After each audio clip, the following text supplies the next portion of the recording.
حضرت ابن عباس فرماتے ہیں رضی اللہ تعالی عنہ، کنت خلف النبی یوما صلی اللہ علیہ وسلم، ایک دن میں حضور کے پیچھے تھا۔ اب پیچھے ہونے سے کیا مراد ہے؟ گمان غالب یہ ہے کہ سواری پر، جس کو ردیف بھی کہتے ہیں، واللہ عالم یہ بھی ہو سکتا ہے کہ چلتے ہوئے پیچھے پیچھے چل رہے ہیں ادب کے ساتھ۔ چچا زاد بھائی ہیں لیکن عمر میں تو بہت چھوٹے ہیں، نوجوان ہیں۔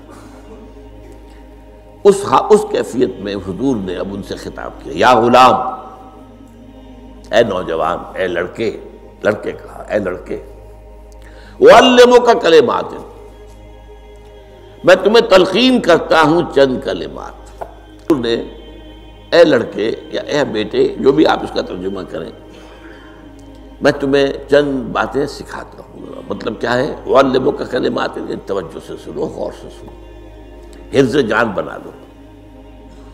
احفظ اللہ یحفظک، پہلا کلمہ، اللہ کی حفاظت کرو وہ تمہاری حفاظت کرے گا۔ اب اس سے مراد کیا ہے؟ عام طور پر سمجھا گیا ہے کہ اللہ کے احکام کی حفاظت کرو، کوئی حکم ٹوٹنے نہ پائے، وہ تمہاری حفاظت کرے گا۔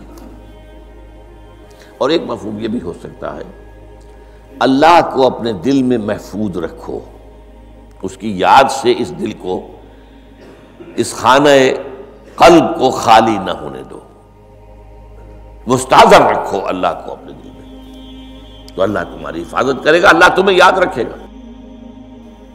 اور حدیث قدسی میں یہ الفاظ آئے، میرا بندہ جب مجھے اپنے دل میں یاد کرتا ہے، میں بھی اسے اپنے دل میں یاد کرتا ہوں۔ جب میرا بندہ کسی محفل میں میرا ذکر کرتا ہے، میں اس سے کہیں بہتر محفل میں اس کا ذکر کرتا ہوں۔ اللہ کی محفل تو ملائے اعلیٰ کی ہے، ملائکہ مقربین کی ہے۔ وہ جو امیر خسرو کا شعر ہے، وہ پتہ نہیں کس کیفیت میں انہوں نے کہا ہے، خدا خود میر محفل بود اندر لامکاں خسرو،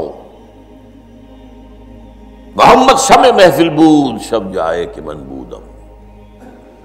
اے خسرو، رات میں جہاں تھا، وہ رات کوئی کیفیت تھی جو گزری ہے، وہ ایک لامکان کی محفل تھی۔ اب مکان نہیں ہے، لامکان ہے، مادی نہیں ہے وہ۔ اس کی محفل میں میر محفل اللہ تھا اور شمع محفل محمد تھے صلی اللہ علیہ وسلم۔ خدا خود میر محفل بود اندر لامکان خسرو، محمد شمع محفل بود شب جائے کہ من بودم۔ بہرحال اللہ کو تم اپنے دل میں مستحضر رکھو، اللہ تعالیٰ تمہیں بھی یاد رکھے گا۔ دوبارہ فرمایا، احفظ اللہ تجدہ امامک تجاہک، اللہ کو یاد رکھو تو اپنے سامنے موجود پاؤ گے، جب چاہو دعا کرو۔ وہ جو بات کہا ہے کہ دل میں ہے، جب چاہو مخاطب ہو جاؤ۔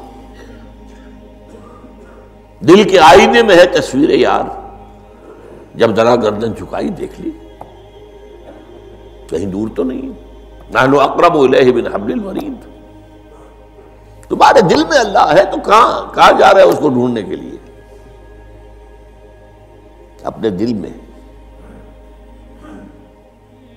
وہ جو بیدل نے کہا ہے، ستم است گر ہوست کشد کہ بے سیر سر و سمندرا، تجھے غنچہ کم نہ دمیدئی در دل کشا بچمندرا۔ بڑے ستم کی بات ہے کہ تمہارا دل کہتا ہے چلو ذرا باغیچے میں چلو، پھولوں کی سیر کرو، یہ گلاب کا پھول ہے، یہ موتیا ہے، یہ سیر۔ ستم است، بڑے ستم کی بات ہے۔ کیوں یہ ستم، کیا ہو گیا اس میں؟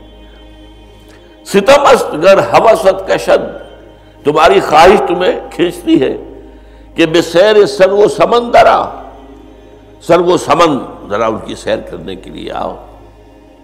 تجھے غنچہ کم نظر، تو خود ایک غنچہ ہے، تو خود ایک پھول ہے، اللہ کا بنایا ہوا اشرف المخلوقات۔ وہ اشرف المخلوقات سے بڑا کوئی پھول ہو سکتا ہے؟ تجھے غنچہ کم نہ دمیدئی در دل کشا، اپنے دل کا دروازہ کھولو۔ بچمن ترا، اس کے اندر جو چمن آباد ہے وہ کیا ہے؟ روح ہے۔ دل مسکن ہے قلب، قلب مسکن ہے روح کا۔ تو احفظ اللہ تجد ہو امامک یا تجاہک، اپنے سامنے موجود پاؤ گے۔ اذا سالتا فاسأل اللہ، اب آ گیا وہ مرکزی مضمون۔ دیکھو جب مانگو اللہ سے مانگو،